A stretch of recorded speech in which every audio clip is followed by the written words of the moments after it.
Bienvenidos un nuevo lunes a este Chile que alimenta sostenible. En una semana que fue complicada, la semana anterior tuvimos muchas lluvias, tuvimos bastantes inundaciones en gran parte de la zona agrícola donde se producen una buena parte de los alimentos del país y por lo tanto hemos querido como Chile alimenta sostenible enviar un mensaje de apoyo, un mensaje de cariño, un gran abrazo, ¿no es cierto?, apretado a toda la gente del mundo rural, también a la gente del urbano que ha tenido problemas y que ha tenido dificultades, que perdió su vivienda, perdió parte de sus predios, su infraestructura, pérdidas económicas, también humanas, que han habido debido a esta desgracia que hemos tenido en nuestro país.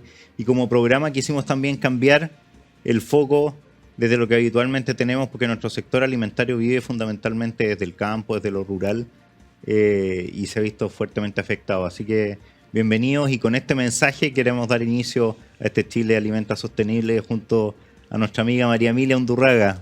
Bienvenida. Buenas noches, Francisco. Otro lunes más, como decías tú, lamentando lo que vimos la semana pasada, pero también siendo conscientes de que este programa es una oportunidad para hablar de esto, que el cambio climático lo va a hacer más recurrente. A pesar de la lluvia, gran cantidad de las regiones sigue con déficit de agua.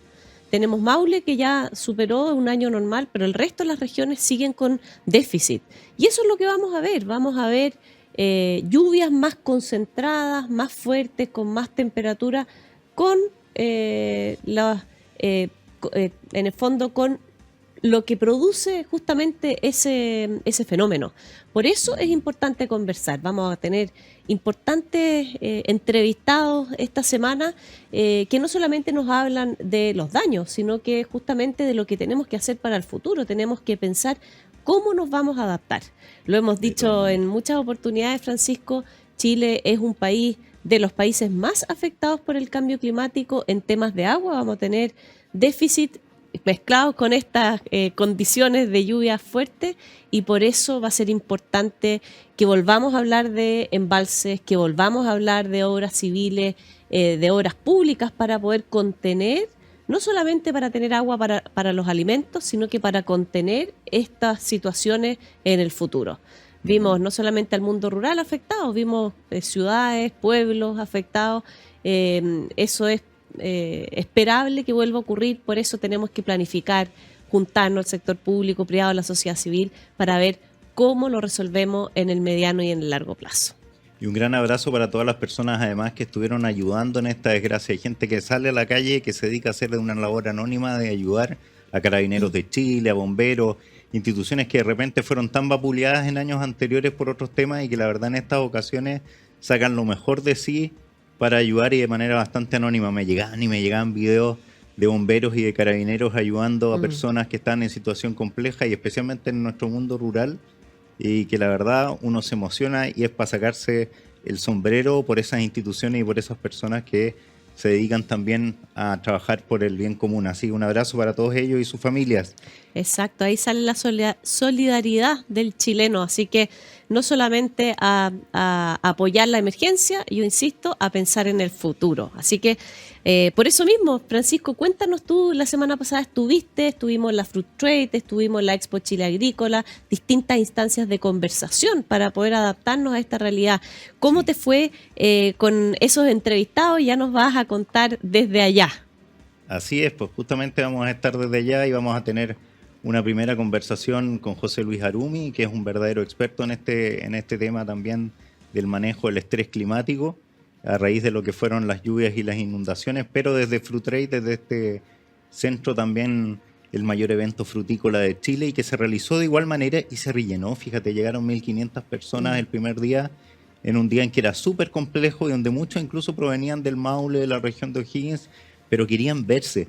Los agricultores querían encontrarse y ver también qué había pasado con el de al lado, cómo lo estaba sufriendo, y la verdad que entre todos abrazarse y salir adelante y empezar a ver cómo resolvían este problema y cómo ayudaban fundamentalmente a su gente también, a la gente que trabaja con ellos.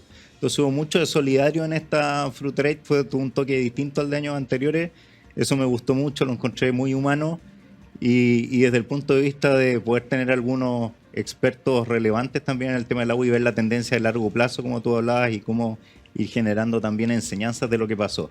Así que vamos a ir a escuchar justamente lo que nos dijo José Luis Arumi en una pequeña entrevista desde Fruit Trade el día miércoles de la semana pasada.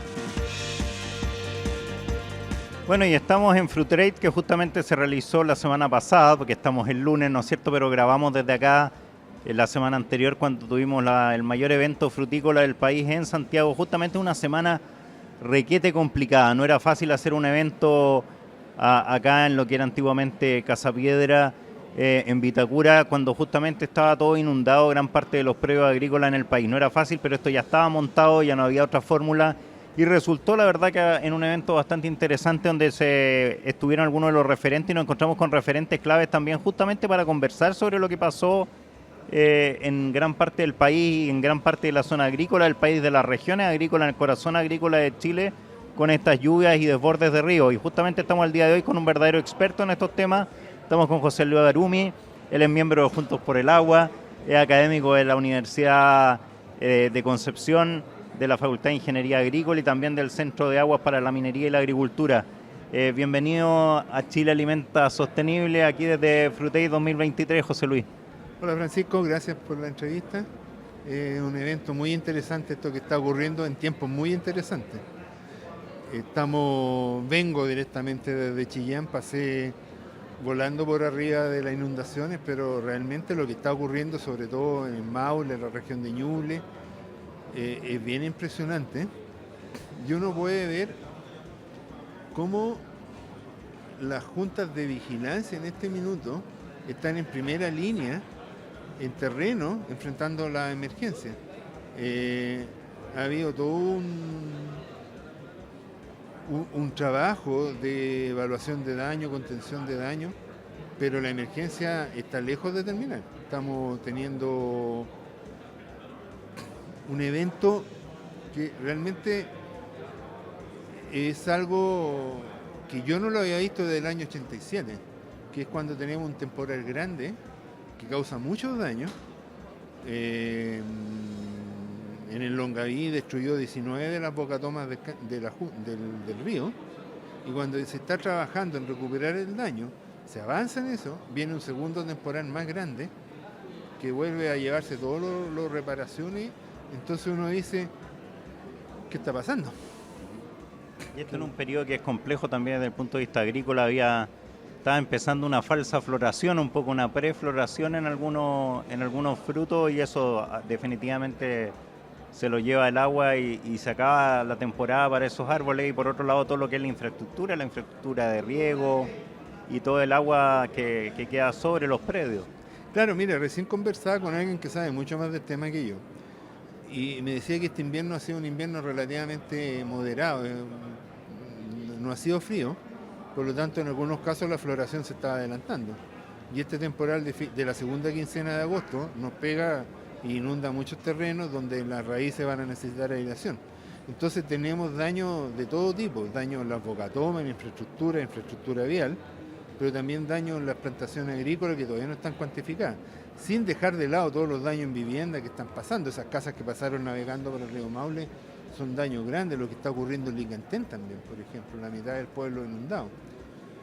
Ahora, aquí hay cosas que son importantes insistir. El Licantén se inundó en el 72, se inundó en el 88, me parece, en 90 y tanto. Ya se conoce cuáles son los lugares inundables eventualmente. Claro, y mantenemos el hospital ahí. Entonces, ¿te fijas? Entonces, bueno, en el caso del río Itata, teníamos un catastro de inundaciones del 2006, se inundaron los mismos lugares donde había pasado el río, ahora construyeron casas y las casas están afectadas. Entonces ahí es donde nos falta como política de Estado mejorar la planificación territorial. Y desde el análisis académico y de los especialistas y lo que tú escuchas también entre tus pares, ¿esto se debe a un fenómeno climático específico, a situaciones puntuales como las vividas hace años atrás, las que tú justamente comentabas hace un momento, o tiene que ver netamente con cambio climático y vamos a tener que prepararnos para seguir viviendo estos eventos extremos?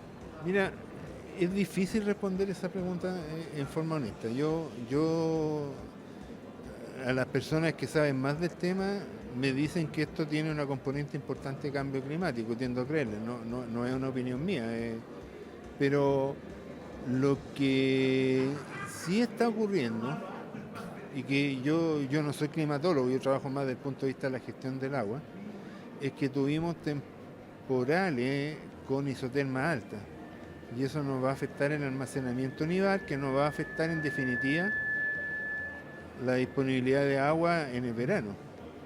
Entonces yo veo con preocupación en el caso de Itata que hubo una crecida en las canchas de esquí de las termas de Chillán. Entonces toda esa zona donde tendría que haber nieve, ahora tuvimos agua líquida. ¿Qué pasó? Lluvia. He visto algunas imágenes que hay nieve y yo todavía no he estado allá, no puedo, pero sí esto nos está afectando al almacenamiento nival, lo cual nos va a significar más escasez hídrica en el verano, a pesar de que tuvimos esta tremenda inundación. Entonces, bueno, se sigue discutiendo sobre la conveniencia o no de construir embalses, pero la realidad nos está pegando fuerte y la vulnerabilidad nos sigue pegando fuerte. Y junto a los embalses existen obras que pudiesen mitigar esta bajada tan violenta de las aguas. Hay estudios internacionales, temas experiencias que se pudieran copiar de cómo controlar este tipo de lluvias extremas en muy poco tiempo. La verdad es que este tipo de eventos son difíciles de controlar. En cualquier parte del mundo te pega un evento como este y te va a hacer daño. Lo que me planteabas tú en delante de España y otras partes. O sea, esto es lo que nosotros en ingeniería llamamos un evento con un periodo de retorno alto.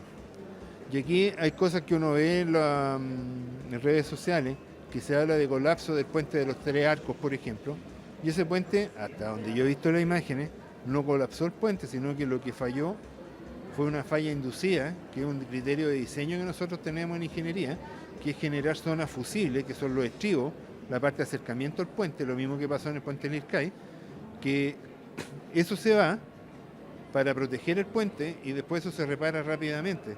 Nosotros en la filosofía de diseño hidráulico hacemos eso, tenemos zonas donde se busca que el daño se produzca y eso se llaman diseños fusibles, que son zonas que son fáciles de reparar. En general esa infraestructura han dado bien, los embalses se han manejado muy bien. Ahora, ¿qué pasa? Se llevó un puente por ejemplo, se llevó un puente en el Bullileo, pero ese puente estaba construido bajo la zona de inundación del 2006. Entonces el puente no se hizo con criterios técnicos. Hay casas que se fueron en algunos ríos, pero las casas estaban construidas en zona de inundación.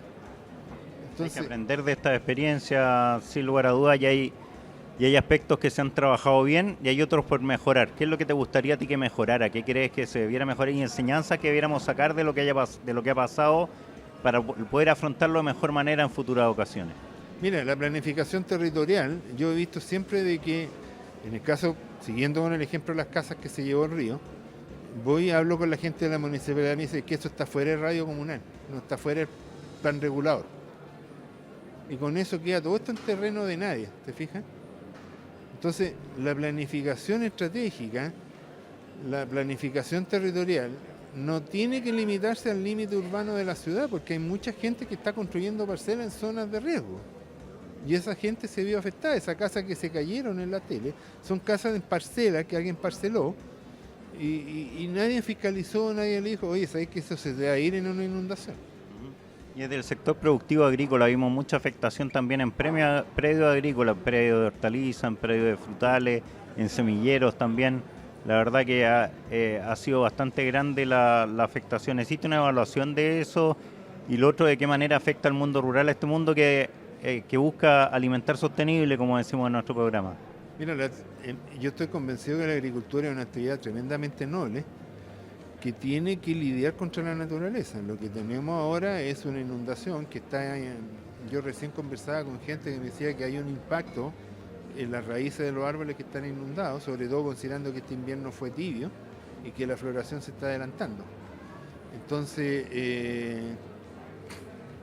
sí, si tú me dices cómo podríamos haber planificado eso, es muy difícil planificar un evento de esta magnitud, no pasaba desde el año 2006. Entonces, la pregunta que uno se hace ahora con respecto al cambio climático es con qué periodicidad va a seguir pasando esto. Y ahí están los seguros agrícolas, por ejemplo, que de alguna forma hay que seguir considerando y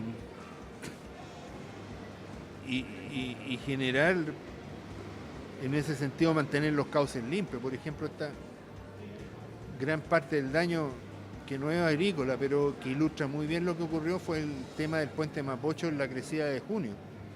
No sé si te acuerdas que se llenó de basura.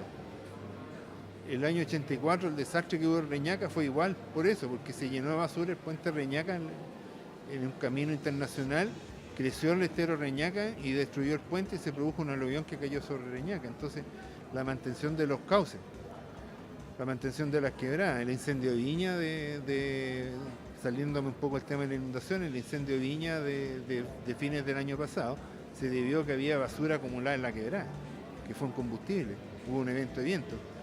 Entonces, hay que tomarlo un poco más en serio el territorio, no solamente por la parte agrícola, la parte urbana, nuestra convivencia. De todas maneras. Oye, José Luis, justamente estamos acá en la Frutrade, el evento frutícola más grande del país, en que nuevamente eres invitado para abrirla, para conversar de temas hídricos que son tan clave. En el primer panel en la mañana, el primer día de la Frutrade, de algo súper claro, la importancia que se le quiere dar al tema porque es clave. ¿Y qué fue lo que se habló hoy día más allá de la... ¿Qué es lo que destacaría más allá de la contingencia del tema hídrico de lo que se conversó el día de hoy? Mira, yo diría que hay un tema que se conversó mucho en el primer panel que hubo antes de mi presentación, que fue el tema de los consejos Cuenca. De los consejos Cuenca hay sectores, los agricultores, y el presidente de Fedefruta fue muy claro, se sienten amenazados, se sienten agredidos. Porque hay mucha gente que habla de los monocultivos, el extractivismo y esas cosas. Resulta un poco extraño, y eso tú lo has dicho varias veces, hablar de un monocultivo en un agricultor de 10 hectáreas. O sea, no conocen la realidad de Estados Unidos, donde tiene 6 millones de hectáreas de maíz, ¿no es cierto? El extractivismo, una palabra que está bien de moda, pero la agricultura tiene que producir alimentos. Entonces, ¿de dónde vamos a sacar los alimentos si no es a través de la agricultura? Entonces, cuando empezamos a tener instancias de diálogo, que los consejos Cuenca podrían ser instancias de diálogo, pero se generan descalificaciones a priori. Y por los dos lados, o sea, por un lado alguien trata de lo extractivista, que latifundista y un montón de... Y por otro lado los hippies. Entonces, yo creo que hay que empezar a tratar de conversar más y pelear menos, pero escucha que es difícil, sobre todo en estos tiempos. Un mensaje que va más allá de lo agrícola también a todo el país, un poco tiene que ver también con la forma en que nos estamos relacionando hoy en día en esta era también de las redes sociales, en que muchas veces se extreman las posiciones. Por supuesto, y si tú no respetas al prójimo, ¿cómo puedes pedir diálogo?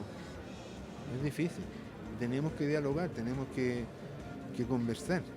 Yo creo que los consejos de Cuenca podrían ser una instancia interesante, pero están corriendo gran riesgo y están siendo víctimas de la ideologización. Importante establecer vínculos también y salir desde la posición propia para entender al que está en otra vereda y de esa manera poder relacionarse y poder generar espacios para acercarse. Claro, y por otro lado, yendo un poco a la presentación que hice yo, hay discusiones que son viscerales. Por ejemplo, se dice que los embalses son obsoletos, que son infraestructura gris, y hay que reemplazarlo por infraestructura verde, pero oye, hagamos una planilla de cálculo y veamos qué es lo que significa eso.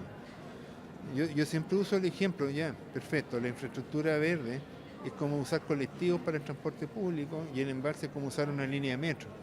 Estamos hablando de cosas distintas que son complementarias, pero si tú quieres reemplazar una línea de metro con puros colectivos, va a destruir las calles. Es lo mismo, entonces tenemos que pensar en que trabajar en conjunto. Los embalses son necesarios. En el Itata nos vimos pasar la crecida. La infraestructura verde es buena, nos mejora nuestra calidad de vida también. Esas son cosas complementarias, pero si partimos descalificando una en beneficio de la otra, no vamos a llegar a ninguna parte. José Luis Arumi, muchas gracias, académico de la Universidad de Concepción. Genial poder haberte tenido en este Chile Alimenta Sostenible, nuevamente en terreno, desde uno de los eventos más interesantes del sector. Muchas gracias. Y seguimos recorriendo lo que es esta Frutrade 2023. IFAN es un programa público-privado formado por una alianza entre la industria de alimentos y la academia. Desarrolla nuevos ingredientes funcionales y aditivos naturales en base a materias primas chilenas, contribuyendo a la diversificación, mejorando la productividad, la eficiencia y la sustentabilidad en la industria alimentaria. Además, forma parte del programa estratégico Transforma Alimentos del Ministerio de Economía y Corfo. Conócenos en www.ifan.cl. El foco principal de IFAN está relacionado con ser una fuerte alianza ciencia-empresa, de una mirada en conjunto, con una visión a largo plazo, focalizada en el desarrollo de ingredientes funcionales y aditivos naturales para entregar a la industria alimentaria nacional y también a los mercados globales. De aquí a los próximos 8 años, nosotros queremos entregar más de 18 productos comerciales. Queremos haber establecido más de 40 vínculos entre ciencia y empresa. Queremos contar con más de 12 ejemplos de propiedad intelectual, sean estas patentes o secretos industriales, para dar más seguridad a la innovación efectuada.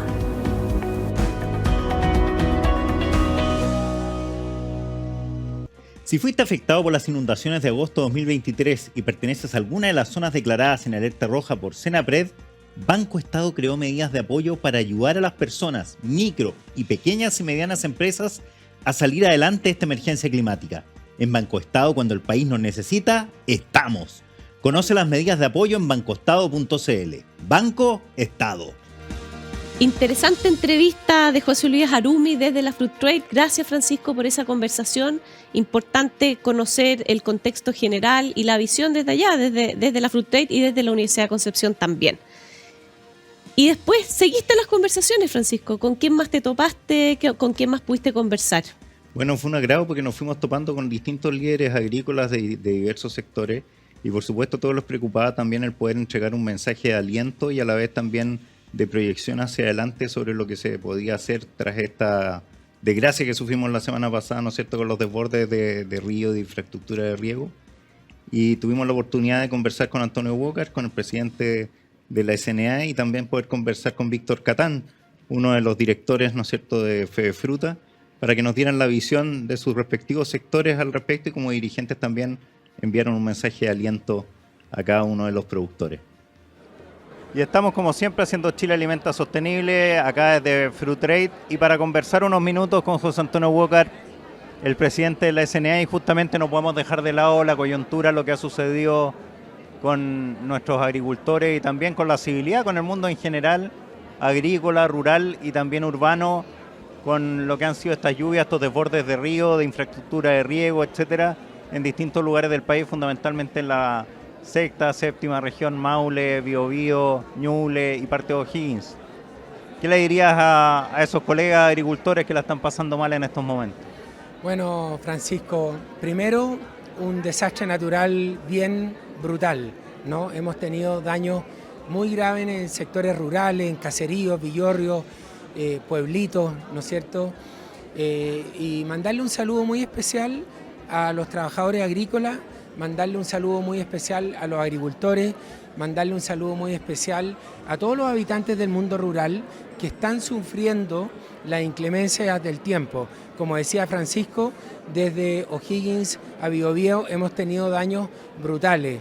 Tuvimos 400 milímetros, Francisco, de lluvia en muy pocas horas y en la alta cordillera fue más del doble de eso y se desbordaron los ríos, los esteros, los canales y pasaron por encima literalmente de muchos predios, de muchos caseríos, de muchos villorrios, de muchas casas de gente que vive en el mundo rural. Entonces, lo primero, un saludo grande, afectuoso, cariñoso para toda esa gente que está sufriendo con este desastre natural. Ya nos pondremos de pie, ¿no? Lo segundo es recuperar la agricultura, recuperar la producción, pero lo primero es la gente que está sufriendo. Y hay temas en el corto plazo y en el mediano plazo que surgen de esta eventualidad. Uno, cómo poder ayudar a que esos agricultores se levanten de este cataclismo, de esta situación particular. Y luego, cómo aprendemos de esto para que no vuelva a suceder o para que los costos sean menores a los que hemos tenido ahora, porque esto tiene mucho que ver también con cambio climático, va a seguir pasando seguramente. Sí, bueno, lo primero es actuar muy coordinado, el sector público con el sector privado, con los gremios en particular, ¿no? Actuar muy unido, ¿no? En segundo lugar, coordinación, ¿no? Coordinación entre el Ministerio de Obras Públicas, Ministerio de Agricultura, Desarrollo Social, Economía, Hacienda, coordinarnos muy bien con los alcaldes, con los concejales, con los delegados presidenciales, con los gobernadores, ¿no? porque lo que más cuesta en estas emergencias es la coordinación, ¿no? Y bueno, esto va a seguir pasando, como dices tú, Francisco, entonces es muy importante que podamos ir adaptándonos al cambio climático. Entonces tenemos que planificar mejor, prevenir mejor, porque estamos frente a una crisis climática que hace que tengamos un clima mucho más inestable. Y el llamado a poder colaborar en lo puntual, entiendo que hay algunos centros de acopio en lugares de SNA Educa, en algunos de los colegios de SNA Educa.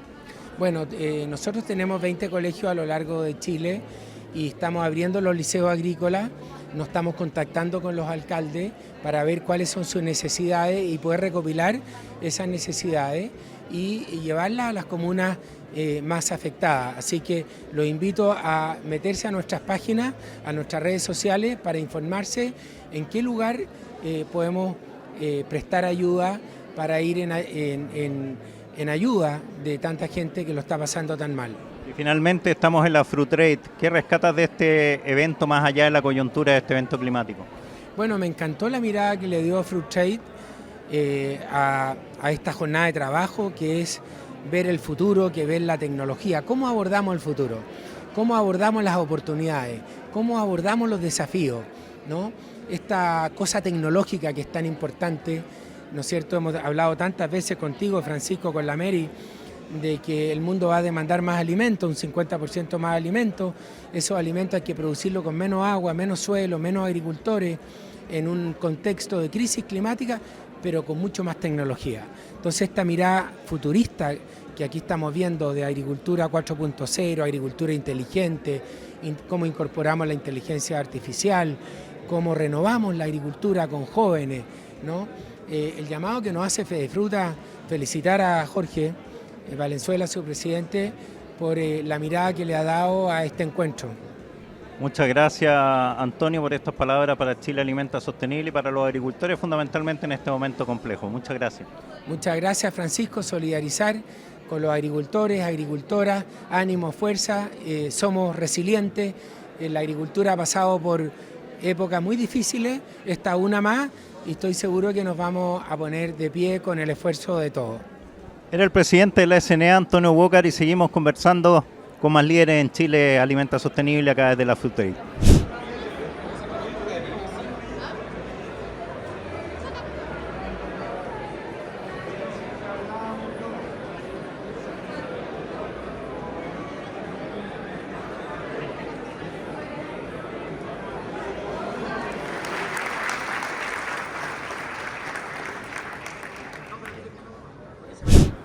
Y seguimos haciendo Chile Alimenta Sostenible de la Frutrade con un amigo, con Víctor Catán en este momento, para comentar también lo que pasó justamente en esta semana atacada por este temporal, ¿no es cierto?, por el exceso de agua que tuvimos y por los caudales que desbordaron. ¿Y cómo lo viviste tú desde lo personal, desde los predios donde tú tienes producción? En los Andes, con cierta normalidad, la verdad es que los frentes no habían pasado todo por el lado no había llovido.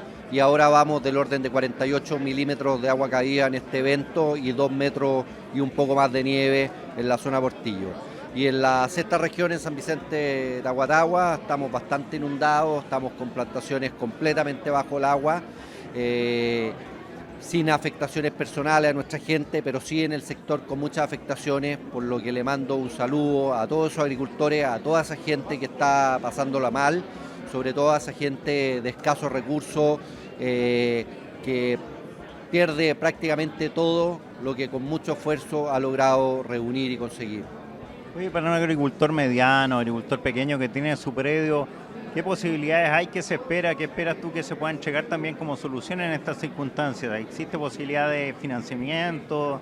¿Posibilidad de poder acceder a alguna opción en estas circunstancias? Porque la misma infraestructura de riego, las cintas de riego, etcétera, puede demorarse mucho tiempo en poder recuperar todo ese material.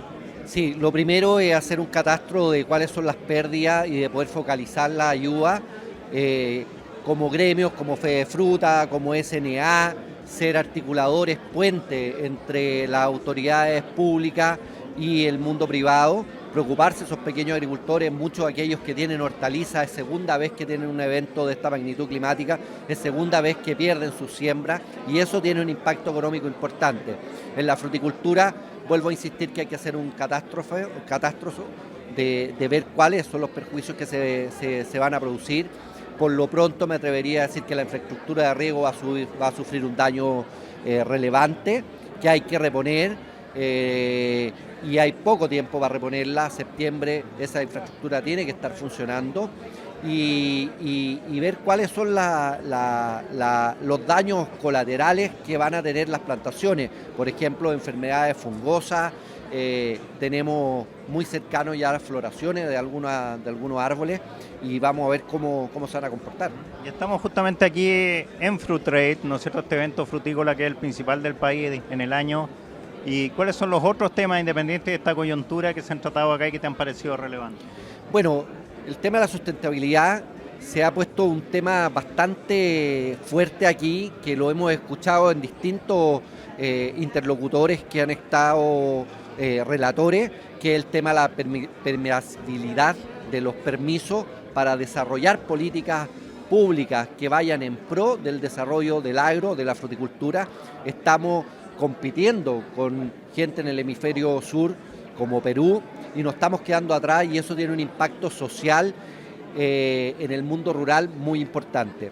Eso significa compromiso con políticas claras y recursos para obras, como obras de riego, como obras de desalinización, pero por sobre todo se necesita que nos sentemos, nos pongamos de acuerdo y podamos trazar una línea, un plan a 20 a 25 años que permita retomar el crecimiento que lo hemos perdido en los últimos 10 años. Para seguir de esta manera alimentando sostenible, ¿no es cierto? Lógicamente, siempre con un acento en la sostenibilidad, en el cuidado del medio ambiente. Y una cosa que poco se habla, que el mundo urbano sepa el valor que tiene el mundo rural. De todas maneras, oye, te agradecemos mucho, Víctor Catán, dirigente de los fruticultores, tanto en los Andes como también dentro de Fedefruta, ¿no es cierto?, en su directorio. Muchas gracias por haber estado haciendo este Chile que alimenta sostenible para Agricultura TV y Radio Agricultura acá desde Fruit Trade 2023. Muchas gracias. Y estamos de vuelta tras haber escuchado ese importante mensaje, ¿no es cierto?, a los agricultores de parte del presidente de la SNA y también el mensaje de parte de uno de los directores de Fedefruta desde lo que fue la Fruit Trade la semana pasada, que fue uno de los eventos que se realizó en esta semana compleja y que aún así con mucho empuje sacaron adelante los fruticultores, al igual de lo que fue la Expo Chile Agrícola que realizó el Ministerio de Agricultura la semana pasada. Tú tuviste la oportunidad de estar ahí en Lo Valledor y donde yo también estuve asistiendo allá, incluso me comí una buena cazuela por allá en Lo Valledor, que se agradece mucho con algunos amigos y la verdad que es bueno poder también relajarse, pasarlo bien en estos eventos y poder aprender un poco también de los procesos en futuro de la agricultura, más allá de la situación puntual en la que estamos ahora. Sí, tal cual, Francisco, agradecer estas instancias de diálogo y lo hemos insistido quizás durante todo el programa hoy día y vamos a seguir conversando después de cómo vamos poniéndonos de acuerdo frente a este cambio estructural que requiere adaptación y requiere la mirada del sector público, privado, la sociedad civil, la academia. Y ahí insisto en nuestro Centro del Agua en la Universidad San Sebastián con Federico Rasuris, que están justamente mirando esa mirada más integral, más amplia y con visión a futuro. Así que vamos a una pausa y para poder seguir con nuestro siguiente invitado, al final con Tomás Vicente, para conversar acerca de cómo ha afectado este frente a el riego de la zona afectada. Así que vamos a una pausa y ya volvemos. IFAN es un programa público-privado formado por una alianza entre la industria de alimentos y la academia. Desarrollan nuevos ingredientes funcionales y aditivos naturales en base a materias primas chilenas, contribuyendo a la diversificación, mejorando la productividad, la eficiencia y la sustentabilidad en la industria alimentaria. Además, forma parte del programa estratégico Transforma Alimentos del Ministerio de Economía y Corfo. Conócenos en www.ifan.cl.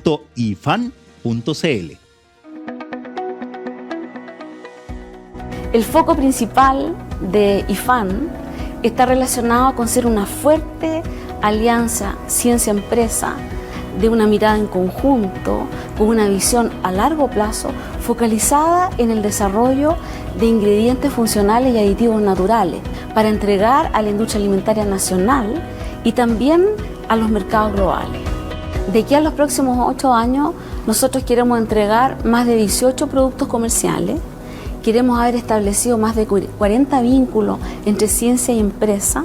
Queremos contar con más de 12 ejemplos de propiedad intelectual, sean estas patentes o secretos industriales, para dar más seguridad a la innovación efectuada.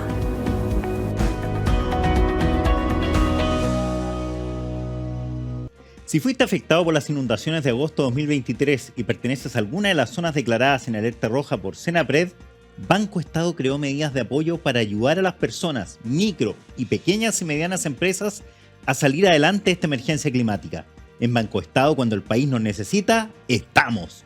Conoce las medidas de apoyo en bancoestado.cl. Banco Estado. Pues bueno, y estamos de vuelta en este Chile de Alimentos Sostenibles después de haber tenido estos contactos, ¿no es cierto?, con la Food Trade, que estuvo súper interesante. Había un montón de gente, impresionante, Mary, la cantidad de gente que había allá. Lo que más me impresionó es en una semana justamente que había sido tan compleja el éxito de que se haya llenado, que haya habido más de 1.500 personas. Y una semana también en que había otro evento, estaba la Expo Chile Agrícola, que también les fue bastante bien, bastante con un público distinto, 2 eventos con focos distintos, pero muy interesantes y complementarios respecto al sector agrícola. Me encanta cuando pasa eso, cuando hay actividad en el sector. Importante conversar. Ya todas las semanas hablamos acerca de los desafíos del sector, y los desafíos, como van cambiando, es importante que nos juntemos, que conversemos, que traigamos la innovación, la tecnología, lo que se está haciendo, porque tenemos que adaptarnos. Estas lluvias nos recuerdan, ya nos dijeron los anteriores expositores, y ya vamos a conversar también acerca de esto, que requerimos adaptarnos a una condición que va a repetirse, no a ser una emergencia puntual, sino que es un cambio estructural lo que requiere cambios profundos, y por eso es tan importante sentarse a conversar. Así que felicitaciones a todos los de Fruit Trade, de la Expo Chile Agrícola, y a continuar ese proceso de diálogo, de conversación, para poder ir avanzando juntos en este desafío de alimentar a Chile de forma sostenible. Uh-huh. Bueno, y decidimos que justamente este programa de hoy, y ya lo vamos a ver también con nuestro último entrevistado ya desde estudio, fuera exclusivamente, casi exclusivamente sobre el tema hídrico y de esta lluvia, con estas inundaciones que sufrieron no solo nuestros agricultores, sino que grandes poblados, también pequeños poblados, ciudades grandes como Talca, que se vieron inundadas también en gran parte de la ciudad por el río Claro en ese caso. Y lo mismo ocurrió en el Ñuble, en Biobío, desde O'Higgins a Biobío, la verdad que fue un drama bastante grande y que afectó no solo al sector agrícola, sino que afectó también a los sectores poblados, a las viviendas, a la ciudadanía en general, y en el sector rural, en el campo, fue especialmente duro, desde lo humano, no solo desde lo productivo. Y el día de hoy tenemos ahora un entrevistado súper interesante sobre eso. Hay una visión que hay que tener clara, que es también el de todas las empresas, todas las compañías que se dedican al tema de entregar servicios, de proveer, en el fondo, de soluciones al sector hídrico, y que están agrupadas en la GRIT, en la Asociación Gremial de Riego y Drenaje. Y justamente el día de hoy estamos con Tomás Vicente, quien es vicepresidente de la GRIT. Y que director. Sí, director. No le voy a quitar el rol a mi colega. ¿Quién está de vicepresidente hoy día entonces? Walter Friedman. Ah, Walter, perfecto. Walter, sí. Y que fue presidente en algún momento. Fue presidente el ciclo pasado y ahora tomó de vicepresidente, y está de presidente Guillermo Donoso. Ay, Guillermo, gran amigo, ahí con Guillermo compartimos los Juntos por el Agua. Sí, así es. Así que donde espero que pronto te incorpores también ahí, pues la idea es reunirnos todos también ahí en ese referente. Perfecto. Oye, bueno, y también estás desde Wisecon también aportando en lo práctico día a día en distintos lugares de Latinoamérica, entonces interesante también la experiencia que nos va a poder dar hoy día respecto a lo que ocurre en otros lugares del mundo, en Estados Unidos, ahora están en Europa también ingresando también, que hay fenómenos climáticos similares. Entonces desde Agrit y también desde tu patita más personal, sí, desde Wisecon, es importante la experiencia. Sí, en realidad no hay país que se esté salvando de este efecto, de este cambio climático, así que es bien interesante lo que está pasando en todos los países. Oye, bienvenido Tomás Vicente, no lo habíamos presentado con nombre y apellido. Tomás, bienvenido a esta noche de conversaciones. Cuéntanos qué balance ven ustedes de lo que pasó la semana pasada, cómo se vio afectada la agricultura de las regiones que nos comentaba Francisco, y cómo ustedes están preparando esta recuperación, que vamos a tener que acompañar a esa gran cantidad de agricultores y agricultoras afectados. Claro. Bueno, primero, Emilia, Francisco, muchas gracias por la invitación. Efectivamente, es muy poquito temprano poder tener un diagnóstico de lo que sucedió la semana pasada. Recién está decantando el agua, ¿no es cierto?, en los campos y poder hacer un diagnóstico es muy prematuro, pero lo que sí ya iniciamos como gremio un estudio a partir, digamos, de una encuesta bastante simple que la estamos difundiendo a todos los agricultores y asociaciones que nos puedan ayudar a poder catastrar realmente el efecto, pero lo que sí se tiene es que el nivel de afectación del evento pasado fue mayor que el vivido en junio, puesto que el tipo de evento que se tuvo difirió, digamos, del hecho de que en junio tuvimos precipitaciones altas en cordillera, ¿no es cierto? Con una isoterma muy alta, con suelos que estaban mucho más secos, y eso generó básicamente la activación de ríos, esteros, y lo que se vio realmente, daño en la infraestructura vial, mucha afectación en los poblados y en las ciudades cercanas a ríos, pero en la zona de los valles más alejados no se vivió tanto problema. Y ahora lo que se ve, como bien comentaste tú, Francisco, desde O'Higgins hasta el Biobío, un daño muy grande, transversal, en todos los tipos de agricultores, independiente de su tamaño, daños muy fuertes, porque nos pilló con un suelo saturado, que generó que obviamente el agua que cayó, o sea, tenemos registros a partir de lo que nosotros vimos en clientes desde Wisconsin, de más de 20 milímetros en una hora en algunas zonas. Entonces eso fue tremendo, y esos suelos no fueron capaces, o sea, no tenemos suelos tropicales que son capaces de absorber esa cantidad de agua, entonces esa agua escurrió por arriba, generó activaciones de movimientos de masa, y esos arrastraron campos o cortaron, generaron cárcavas, ¿no es cierto?, y inundaciones en casetas de riego y en equipos, y eso es lo más grave, porque recuperar eso a la vuelta de la esquina tenemos el inicio de la temporada, ¿no es cierto? Anecdóticamente en septiembre inician los riegos en el campo chileno, y lo cierto es que recuperar esta infraestructura va a ser muy difícil. Posiblemente van a tener que ir partiendo por lo más básico, por las cintas de riego, ¿no es cierto?, por los aspersores, y después ir hacia lo más elaborado, ¿no es cierto?, hacia los equipos de medición, hacia los sensores, etcétera, que se puedan haber perdido en esta... Claro, por eso queremos tener este diagnóstico claro, para entender, digamos, dónde hubieron más daños. Evidentemente, cuando se genera movimiento de agua y tenemos campos hortaliceros con cintas, ¿cierto?, evidentemente todo ese elemento se tiene que haber movido, se tiene que haber arrastrado, tiene que haber quedado enterrado, probablemente bajo barro, lo cual recuperarlo va a ser prácticamente imposible. Y también en otros lugares, como comenté, inundaciones de las casetas de riego. Entonces ahí tienes daños en las bombas, el sistema de filtro, en los tableros eléctricos. Tenemos cortes de camino, o sea, después cómo vamos a sacar la fruta y las hortalizas y cómo las vamos a llevar a destino si no tenemos la infraestructura, no tenemos los lugares o no tenemos energía. De aquí eso es fundamental para encender las bombas, ¿no es cierto? Entonces, si no tenemos esa infraestructura recuperada en 30 días, que entiendo que fue el compromiso que también hizo anoche el presidente, va a ser una temporada muy compleja. Sí, y además, considerando el riego, también hay que ver los canales, las bocatomas, al inicio, la fuente, cómo llega el agua a cada uno de los predios, también es relevante. Ahí algo se estuvo conversando la semana pasada de cómo gestionar esta nueva ley de riego que estuvimos hablando la semana pasada con el director, que nos dice que introduce una línea de concursos para emergencia. Interesante lo que se puede hacer ahí con esta nueva ley. Ojalá se pueda gestionar rápido un concurso, porque sabemos que esos concursos muchas veces son más lentos y requerimos agilidad para poder reponer rápidamente, porque sin la fuente va a ser difícil todo lo que viene después. Sí, claro. En particular con la reforma que se hizo a la ley 18.450 de la Comisión Nacional de Riego, como gremio tenemos nuestras opiniones. En realidad no estamos muy de acuerdo con algunas reformas que se incorporaron. En particular, una dirección a la cual la ley no debería hacerse cargo, como tiene que ver todo lo que es equidad de género y todo lo que es la parte de los fondos comunidades indígenas. Que realmente hay otras políticas públicas que tienen esa responsabilidad y esa dirección, como INDAP, por ejemplo, o la CONADI, y que tienen presupuestos bien elevados y que tienen la capacidad para poder generar proyectos, por ejemplo, INDAP con el PRI, que son proyectos de riego intermedial, y el PRA, que son riegos asociativos, y que la Comisión Nacional de Riego enfoque o redirija su mirada a ese tipo de políticas no nos hace mucho sentido, considerando que gracias a la ley también Chile al día de hoy es uno de los países, y lo digo con experiencia, digamos, en conocer otros mercados, que a veces en el fondo uno desde acá no conoce tanto la realidad desde afuera, pero Chile deberíamos sentirnos orgullosos del nivel de infraestructura hídrica, de riego, digamos, riego por goteo, infraestructura de bomba, etcétera, a diferencia de otros vecinos que tenemos, que en el día de hoy no cuentan con ese nivel de infraestructura, y eso ha sido generado gracias a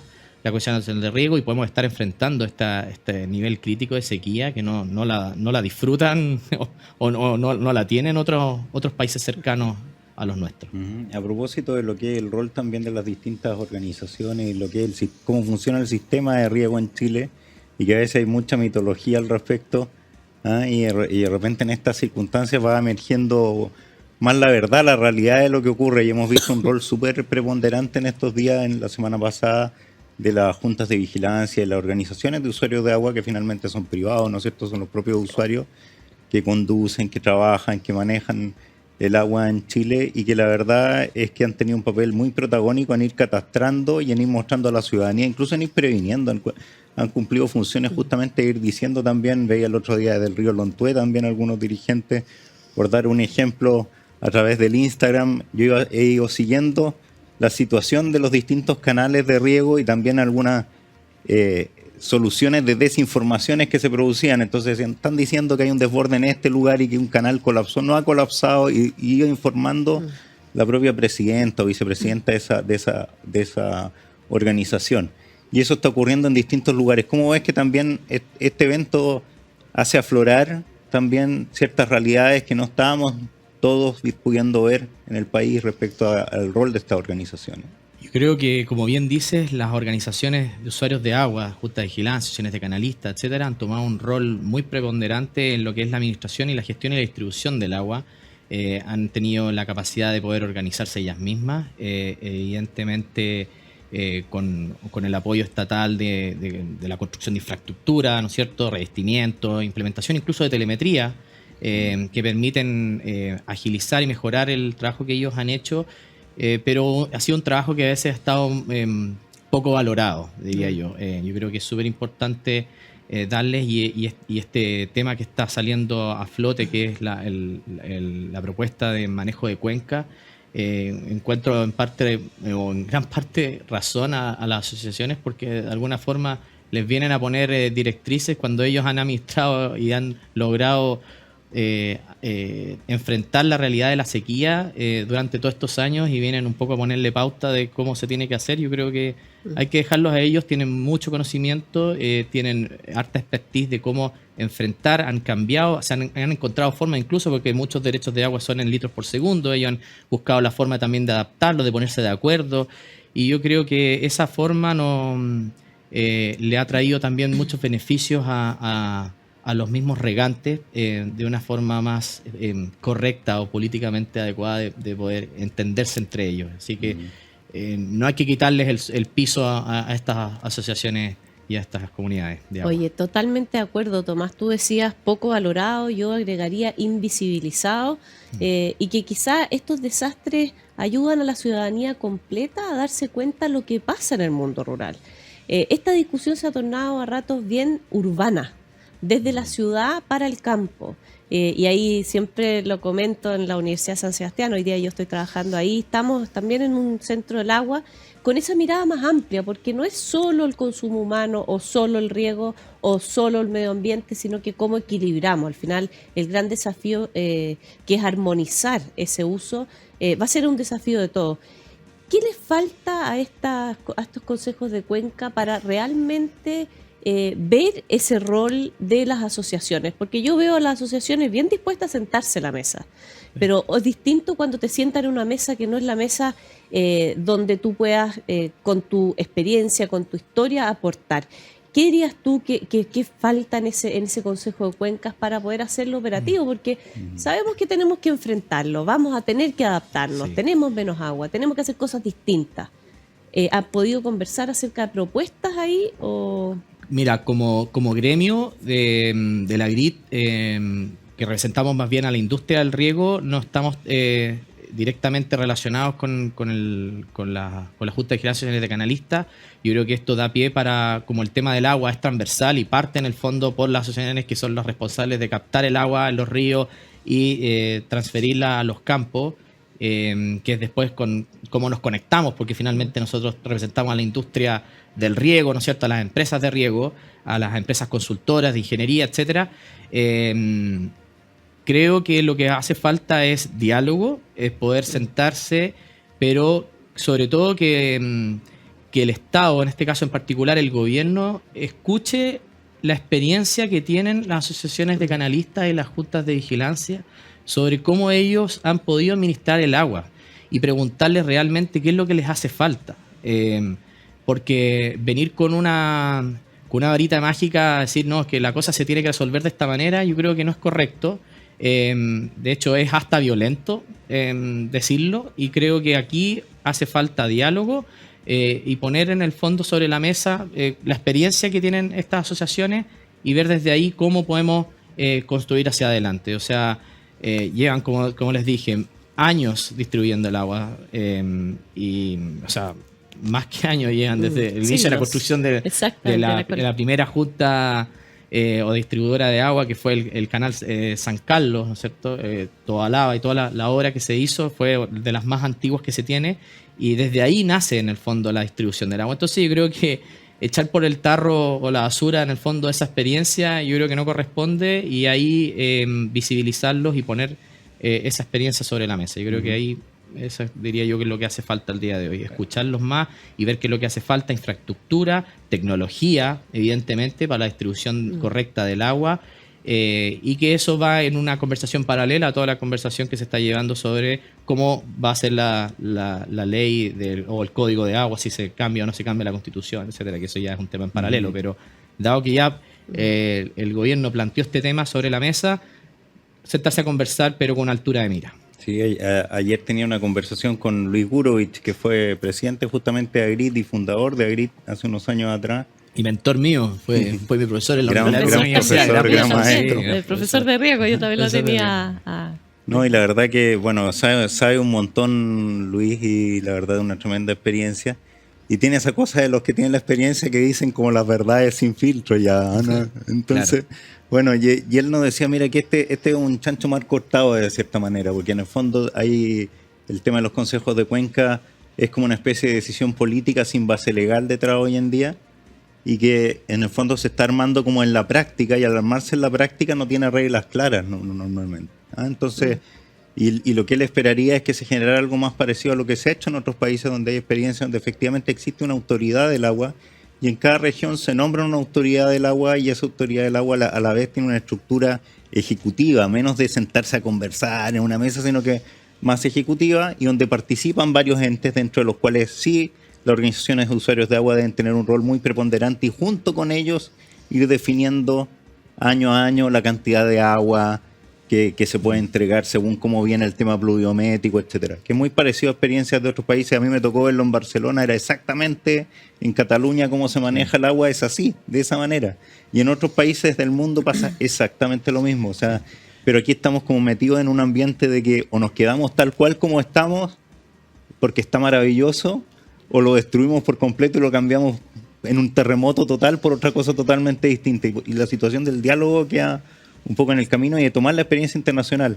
Para ir cerrando el tema, ustedes desde Wisecon, no solo desde Agrit, tienes la ventaja también de que tienes experiencia internacional, de que están en California, están iniciando también operaciones en Europa, están en el resto de Latinoamérica, en México, etcétera. Así es. Entonces tú tienes la gestión de toda Latinoamérica a cargo tuyo. ¿Qué nos puedes decir de la experiencia de lo que se está haciendo en el mundo en estos temas?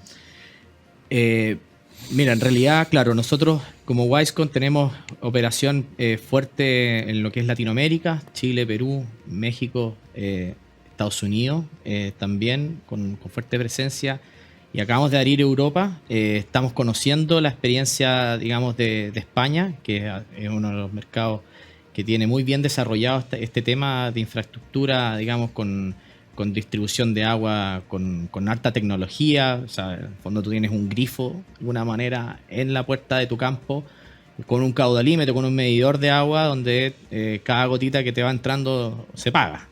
Entonces el cuidado y la administración de esa agua es clave y los agricultores lo saben. Y también estamos entrando en mercados como Australia, que son mercados que también tienen realidades distintas. O sea, cada mercado en verdad tiene una realidad distinta. Y lo que te podría comentar al respecto es que yo creo que es muy sabio poder entender, pero no copiar, sino entender cada una de las realidades y poder utilizar esa experiencia para traerla a Chile. Hay sistemas que son en el fondo de distribución con empresas privadas que en el fondo distribuyen el agua en términos técnicos, o sea que en el fondo son los responsables de toda la infraestructura hidráulica. Es como que acá tuviéramos a Aguas Andinas, por poner un ejemplo, que se encarga de distribuir el agua agrícola a los campos y se encargan de entregarle un servicio a la agricultura.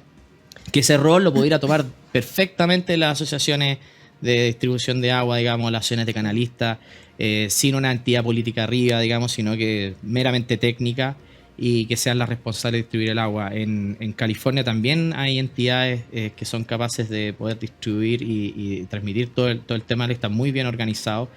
Y en Perú también hay sistemas de distribución de agua, por ejemplo el proyecto Olmo, también en base a una empresa privada que en verdad es la responsable de, que es una empresa que se encarga de distribuir el agua que viene de la cordillera, porque ahí hubo una obra estatal cuestionada por todo lo que pasó con Odebrecht, pero si dejamos eso de lado, en el fondo lo que hizo Perú fue aplaudible, de traer agua de la cordillera de los Andes que va hacia el Amazonas, perforar la cordillera de los Andes e irrigar un desierto. Es una política pública realmente aplaudible, y que la administración de la distribución del agua está en manos de una empresa privada. Oye, Tomás, se nos acaba el tiempo, Sí. nos gustaría seguir conversando, agradecerte esta conversación, recordar que esta agua no solamente para la agricultura, sino que para los alimentos de todos los chilenos. Así que despedirte, muchas gracias por a compartir ustedes con nosotros esta noche. Así que ya seguiremos conversando porque el tema del agua nos acompañará por largo tiempo. Así que Así es. muy buenas noches, ya vamos Muchas cerrando este capítulo de Chile Alimenta Sostenible. Muy Muchas buenas gracias, noches. Emilia, Francisco. Tomás. Un gusto. Nos vemos. Buenas noches.